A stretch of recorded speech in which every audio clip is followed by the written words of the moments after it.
Okay, good day mga Kaworski. So welcome back to my page and YouTube channel So i-share ko sa inyo mga Kaworski yung konting tips dito sa ating TVS sensor. Kung nakikita nyo dyan mga Kaworski, meron tayo dito ng TVS sensor ng Honda scooter. Okay, so para saan ba ito mga Kaworski? Para to sa mga Honda Click, Honda Genio, Honda Beat mga Kaworski. So ngayon, marami kasi nagtatanong sa aking page o sa aking channel na bakit daw ba nasisira ito. So sasagutin natin yung mga Kaworski bakit siya nasisira at ano-ano yung mga dapat nating iwasan para hindi po masira yung TPS mga Kaworski. And then talagang nagkakaproblema siya pagka matagal na po natin silang ginagamit, lalo na yung smart throttle Okay, so i-demo ko sa inyo yan isa-isa mga Kaworski. And then makikita nyo dito mga Kaworski, meron tayo isa rito na binitak. Okay, so ito ang ating binitak. So ito yung TPS. So binitak ko sa gitna. So ang forma na yung mga Kaworski, ganito. Okay, binitak natin sa gitna para makita natin kung ano yung kalagayan sa loob. And then meron nga pala nakalagay ditong o-ring yan Okay, may o-ring yan dito, so hindi ko lang nasama. Naiwan ko sa shop mga Kaworski Ngayon mga Kaworski, ipapakita sa inyo yung mechanical ng TPS. Kung mapapansin nyo, may paa dito mga Kaworski, pero yung paa na yan hindi po gumagalaw yan. Ang talagang gumagalaw dyan mga Kaworski ay yung paa na to. Okay, so nakikita nyo to, yung paa, bali dalawa paa, and then yung pinaka daliri nya is tatlo rin doon Ngayon, nagkakaproblema po yung daliri na yan. For what? Sa katagalan, syempre galaw siya ng galaw kasi dito forma na yan galaw siya ng galaw, pwedeng mapudpod. Okay, pag napudpod, maglulos contact na, kaya nagkakaroon na ng problema sa voltage. Ngayon, kung ang tanong ninyo, nalilinis ba to? Ang sagot ko, hindi. Okay, hindi po siya nalilinis mga Kaworski and then nagkakaroon ba ng pwede bang pagka ito ay sinapinan nyo, kasi yung iba nagsasapin so pwede rin naman yung mga Kaworski, wala akong tutol doon.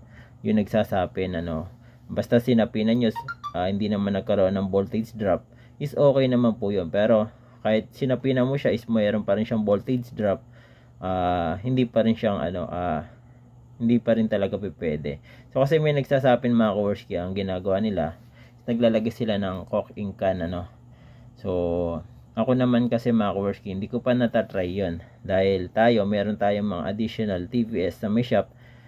Idinedemo natin yan sa may-ari and then inaalam ko kung lumuwag po kasi pag lumuwag tong pagitan na ito mga Kaworski, isa lang ibig sabihin na yun, may problema na sa galaw ng ating TPS. Ito, kung minsan mahigpit na siya. Bakit humigpit? Yan ang mga tanong na madalas.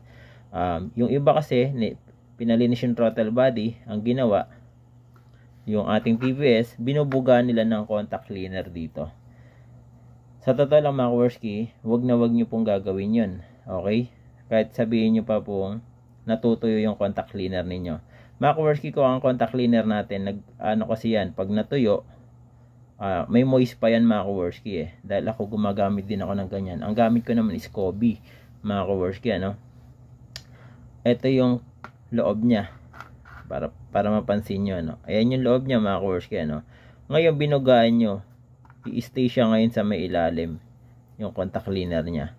Pag umistay sa ilalim, may tendency magkaroon ng problema o magkaroon ng corrosion itong mga parts na to, dahil dyan po gumagapang yung paa. Okay, kaya nga pinaka the best, wag nyo na lang pong bubugahan. Ganito ang mindset ko mga Kaworski pag ako gumagawa sa shop. Based on experience, madalas po namin itong ginagawa halos araw-araw mga Kaworski, kasi meron akong tinatawag na full maintenance na ginagawa sa kanilang mga motorsiklo, at minsan talaga sa loob ng isang linggo ay hindi kami nawawalan talaga ng gawa ng Honda Click or Honda Beat. Ayan na madalas kasi namin gawa. Alos kasi 50% ng mga customer namin is Honda Beat ang kanilang ang kanilang motor ay Honda Beat tsaka Honda Click mga Kaworski.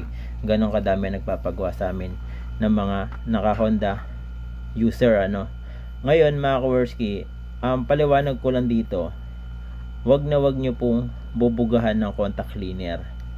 Okay? Bala po kayo kung gusto nyo pong bugahan, pero ang sa akin lang mga kaworski, may reason kasi kung bakit nilagyan nila ng o-ring to. Hindi ko lang kasi nadala mga kaworski, pero alam na marami yan, may o-ring po dito yan.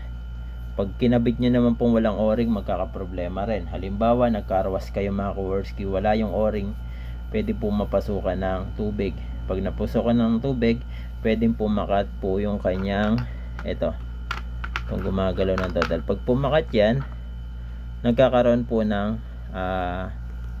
gap tong nasa gitna na to, dahil kasi pag pumakat po itong mga kaworski, yung nakikita nyo pong stainless na yan sa loob ay nagkakaroon po ng gap yan. Kaya nga yung iba, ang ginagawa nila, lagyan nila ng caulk ink can, so alam nyo yun mga caulk ink can. Okay, kaya ang ginagawa nila, effective naman yung mga kaworski, pero kung drop naman po siya, talagang problema na dyan is yung nandito na sa loob. Ito, yung ginagapangan niya na yan. Ngayon, ang tanong nyo, nababaklas ba yan? Hindi po. Pag po nasira yan, o nagkaroon na ng drop, automatic papalitan nyo na yung TPS sensor. Okay? So, doon naman sa mga iba mga kaworski, loobin din sa mga MIUI 125, gagawa rin tayo ng tutorial, bibitak din tayo ng isa. Titignan natin kung ano yung kalagayan ng TPS na yun, So, sureball naman ako, alos para-paras lang naman sila ng mechanical.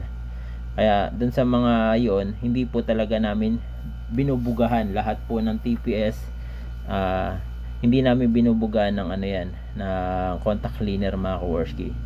Base doon pag kami gumagawa, hindi namin binubugahan talaga.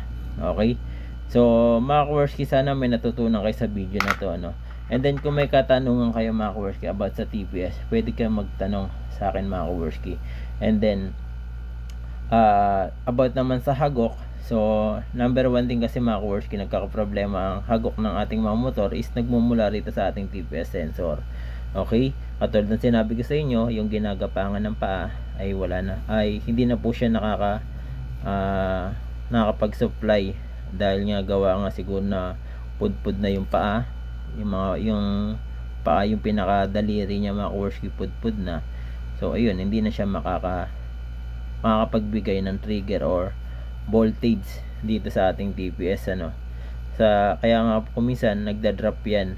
Okay, bawat linya po dyan mahalaga mga kaworski. Okay, kaya nga pinaka the best talaga, wag nyo na lang po bubugahan ng contact cleaner. Pinaka sureball yung mga kaworski, dahil hindi naman po nagdudumi to.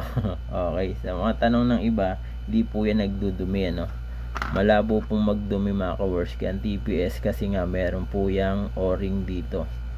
Okay, sa loob, yan yung yun yung true, yun yung totoo mga kaworski, na hindi po nagdudumi yan. Kaya wag nyo pong lilinisin. Okay, kaya mali yung pamamaraan ng iba na binubuga nila ng contact cleaner, hindi po dapat binubuga niya mga kaworski. Sa akin lang isipin nyo lang maigi. Okay, isipin nyo lang maigi. Kaya nga may gome para hindi makapasok yung dumi. Okay, wala lang ako kasi ng goma, kaya hindi ko ma-demo sa inyo, pero meron yan, alam ng kinaramihan yan, merong goma yan, dahil pag wala, magkakaproblema talaga yung TPS nyo. Okay, so ayan mga kaworski, ito yung kalagayan ng ating TPS. And then kung may natutunan ka sa video na ito mga kaworski, huwag kang mahiyang mag-iwan ng kahit comment lang dyan, na kung nagustuhan mo yung video, kung may nakuha kang content tips. So para naman ma-inspire si kaworski na mag-post ng mga video, mag-iwan ka naman dyan ng pasasalamat mga kaworski. Kahit na masama yung comment, basta yung bang comment nyo ay nakakapagpatama sa akin, is okay naman po para sa akin yun, para maitama ko rin po yung mga ginagawa ko mga kaworski. So okay, so sana may natutunan tayo sa video na ito mga kaworski. At sa mga hindi pa po nakapollow, subscribe sa mga kaworski sa ating page. Sa ating page po kaworski, and then sa ating YouTube channel ay kaworski din mga kaworski. So ayan, sana may natutunan kayo sa video na to. And then ride safe mga kaworski sa inyong mga pagdadrive. Ingatan nawa po sa palagi. Okay, so salamat po sa pagtangkilik. ng ating page at channel. Alright?